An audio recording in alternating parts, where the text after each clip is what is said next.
ladies and gentlemen of the press, welcome, please, presidential candidate, Senator Harlan Blandert.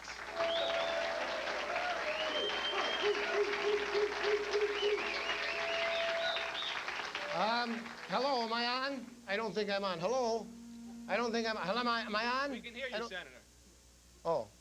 As you know, I am a presidential candidate for this great nation's office. I'd like first to read a prepared statement, if I may.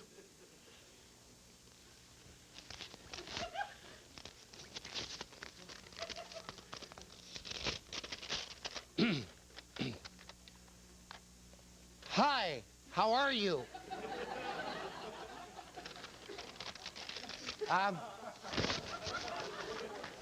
Are there any questions at all? Senator, Mr. Senator. Yes, yes.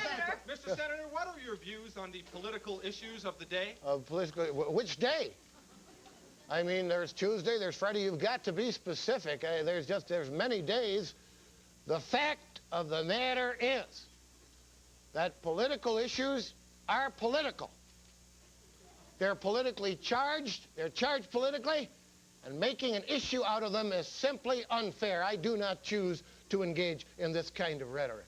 Mr. Senator, Mr. Senator. Senator, is it true that Did I say it right? Did I say Mr. what? Senator, you voted against the ERA agreement? I beg to differ. That is simply not the case. The fact of the matter is, the record clearly shows that I was absent on every important vote on that topic. I was in a Club Med in Haiti for most of that year, and I'm proud of it. I missed that vote. I've said this on Larry King. I have said this on Oprah Donahue. I've said it on Joe Franklin. I will continue on MTV. I'll continue to say it. Keep on the next question. Mr. Senator. How would you handle the school dropout rate? The what? The school dropout rate. Well, that's quite a problem in this, our great nation. I'd say make the schools look like shopping malls. Kids love shopping malls. You put some gingerbread and a few rocket ships outside, and then the kids come in, we'll Hansel and Gretel them. We'll trap them in there, and they can't get out. Mr. Senator, Mr. Senator. Yes, Senator, yes. sir, how would you handle the national debt? Our country is $1 trillion in debt. And they say, would you get out of the way of the cue card, please, young lady? And they say that we all must share this burden.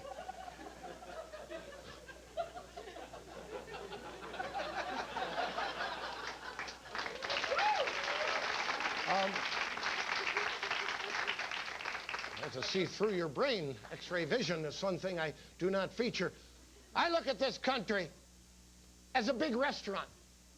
Have you ever thought of it that way? And you know what I say? I say, the national debt, I say separate checks, please. Who ordered the nuclear-powered aircraft carrier? Casper Weinberger. That'll be you $1.5 billion. Here you go.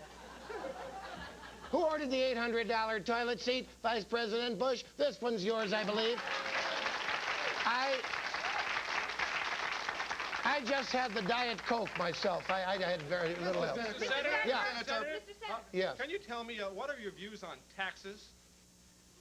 I went to H&R Block, and I paid my taxes. I paid close to $74 last year. What about that tax shelter? What of tax? yours, sir? Those miniature ponies I invested in haven't done all that well, which is true. It's afforded me a $16 million tax break.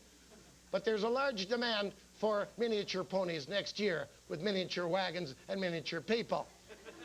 Still, I did owe the government $74, and I was more than happy to pay it. Mr. Senator. Yes.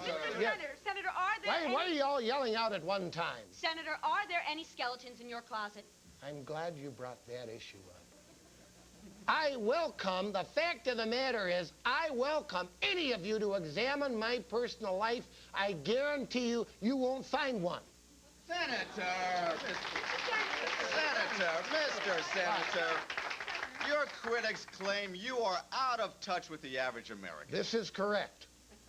The hell wants to touch them. I have to get their votes, but, well, this is true to a certain degree.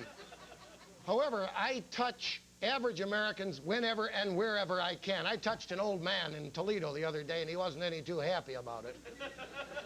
I recently visited ghettos all over this fine country. Some of the finest ghettos in this country. I got down with my brothers, and I learned their lingo. I learned their lingo. I got with them. And this is what I said. Hit it!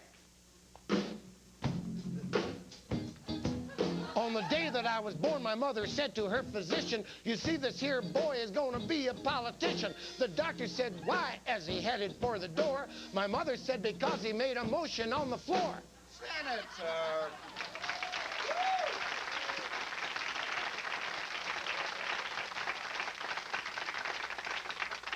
Senator, you're giving this press corps a song and dance. That is, the fact of the matter is, that is your perception. There are many people here who would not perceive that I just did either a song or a dance, or anything for that matter. Sir, what are your feelings on defense? Defense? Boy, that is a low one. Defense? This is a personal matter between my wife and myself. Where do you come up asking a personal question like that? Defense is between my wife and myself. You're trying to trap me. The fact of the matter is, it's obvious you want me to relate facts, and it's not going to work. Senator, do you support... Why are they applauding? Do you support the space program, Senator? I can't recall. My best recollection is I have no recollection of that. Are you in favor of gun control, I sir? don't know that. My dog ate my notes.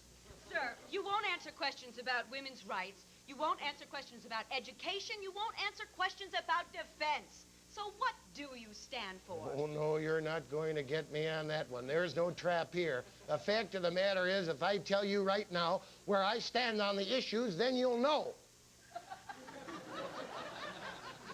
Then where would I be? I can't tell you how I stand on these things. Well, so what reason would we have to vote for you? Well, it's like I told my soul brothers. Hit it! Now, Gore is a bore and Dukakis is another, and Jackson might be fine, but they'll never pick a brother. So when you're in that voting booth, I'm sure you will agree, we're all a bunch of losers, so why not vote for me? So why not vote for me? So why not vote for me? So why not vote for him? So why not vote for him? So why not vote for him? So why not vote for him? So why not vote for him? So why not vote for him? So why not vote for him? So why not vote for me if you cannot go? I'll never tell a lie to you. Why not vote? Why not vote for me?